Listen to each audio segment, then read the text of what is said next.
बोलिए शिव शंकर भगवान की जय।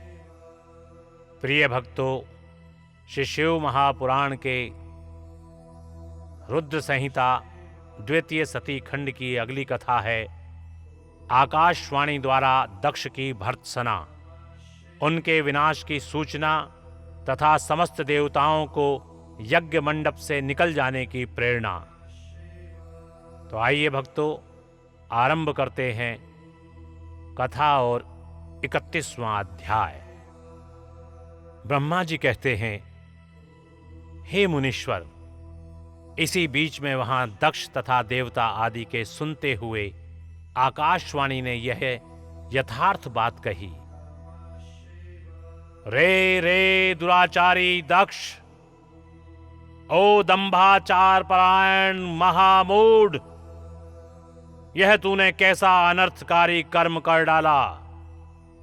ओ मूर्ख, शिव भक्तराज दधीच के कथन को भी तूने प्रमाणिक नहीं माना, जो तेरे लिए सब प्रकार से आनंददायक और मंगलकारी था। वे ब्राह्मण देवता तुझे दुस्सह शाप देकर तेरी यज्ञशाला से निकल गए, तो भी तुझ मूढ़ ने अपने मन में कुछ भी नहीं समझा। उसके बाद तेरे घर में मंगलमयी सती देवी स्वतः पधारी, जो तेरी अपनी ही पुत्री थी, किंतु तूने उनका भी परम आदर नहीं किया। ऐसा क्यों हुआ? ज्ञान दुर्बल यज्ञ, तूने सती और महादेव जी की पूजा नहीं की। यह क्या किया? मैं ब्रह्मा जी का बेटा हूं, ऐसा समझकर तू व्यर्थ ही घमंड में भरा रहता है, और इसीलिए तुझ पर मोह छा गया है। वे सती देवी ही सत्पुरुषों की आराध्या देवी हैं, अथवा सदा आराधना करने के योग्य हैं। वे समस्त पुण्यों का फल देने वाली, तीनों लोकों की माता, कल्याण स्वरूपा और भगवान शंकर के आधे अंग में निवास करने वाली हैं। वे सती देवी ही पूजित होने पर संपूर्ण सौभाग्य प्रदान करने वाली हैं। वे ही महेश्वर की शक्ति हैं और अपने भक्तों को सब प्रकार के मंगल देती हैं। वे सती देवी ही पूजित होने पर सदा संसार का भय दूर करती हैं, मनोवांछित फल देती हैं, तथा वे ही समस्त उपद्रवों को नष्ट करने वाली देवी हैं। वे सती ही सदा पूजित होने पर कीर्ति और संपत्ति प्रदान करती हैं। वे ही पराशक्ति तथा भोग और मोक्ष प्रदान करने वाली परमेश्वरी हैं। वे सती ही जगत को जन्म देने वाली माता,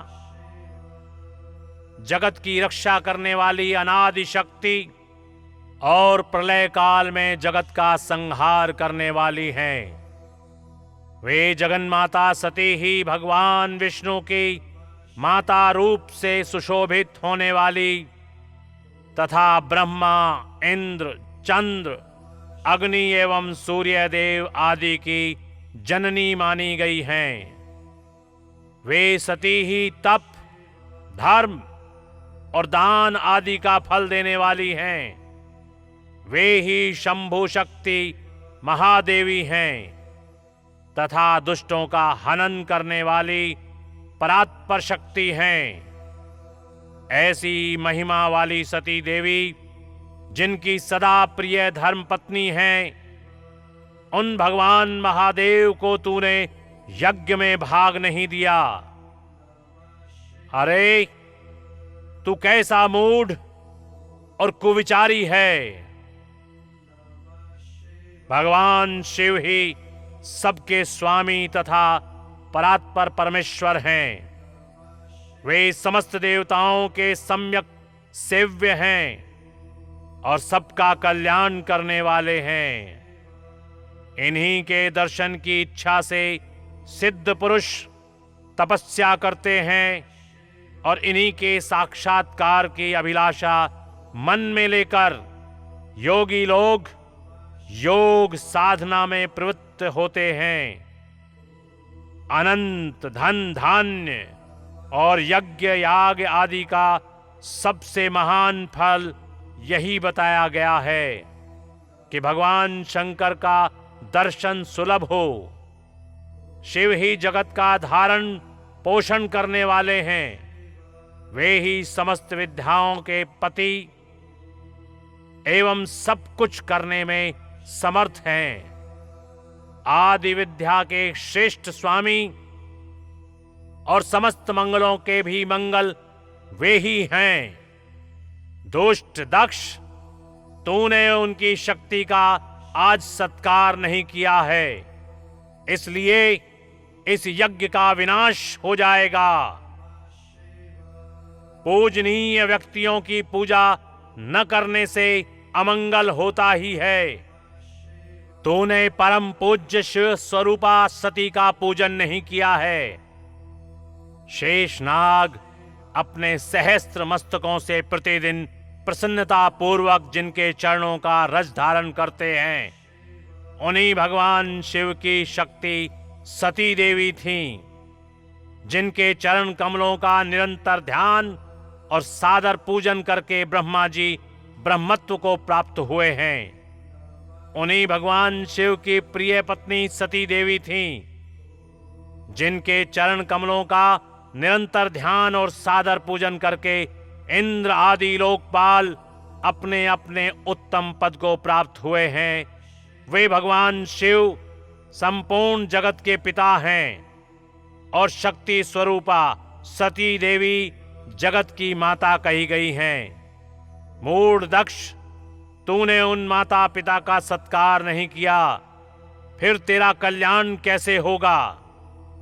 तुझ पर दुर्भाग्य का आक्रमण हो गया है और विपत्तियां टूट पड़ी, क्योंकि तूने उन भवानी सती और भगवान शंकर की भक्ति भाव से आराधना नहीं की। कल्याणकारी शंभु का पूजन न करके भी मैं कल्याण का भागी हो सकता हूं। यह तेरा कैसा गर्व है? वह दुर्वार गर्व आज नष्ट हो जाएगा। इन देवताओं में से कौन ऐसा है जो सर्वेश्वर शिव से विमुख होकर तेरी सहायता करेगा? मुझे तो ऐसा कोई देवता नहीं दिखाई देता। यदि देवता इस समय तेरी सहायता करेंगे तो जलती आग से खेलने वाले पतंगों के समान नष्ट हो जाएंगे। आज तेरा मुंह जल जाए, तेरे यज्ञ का नाश हो जाए और जितने तेरे सहायक हैं वे भी आज शीघ्र ही जल मरें।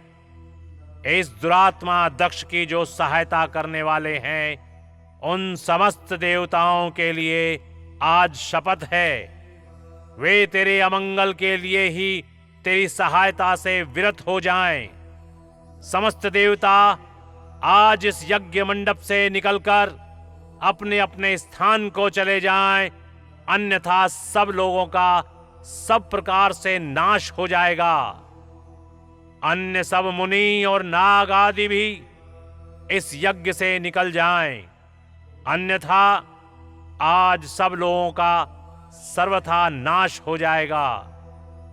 श्री हरे और विधातः, आप लोग भी इस यज्ञ मंडप से शीघ्र निकल जाइए।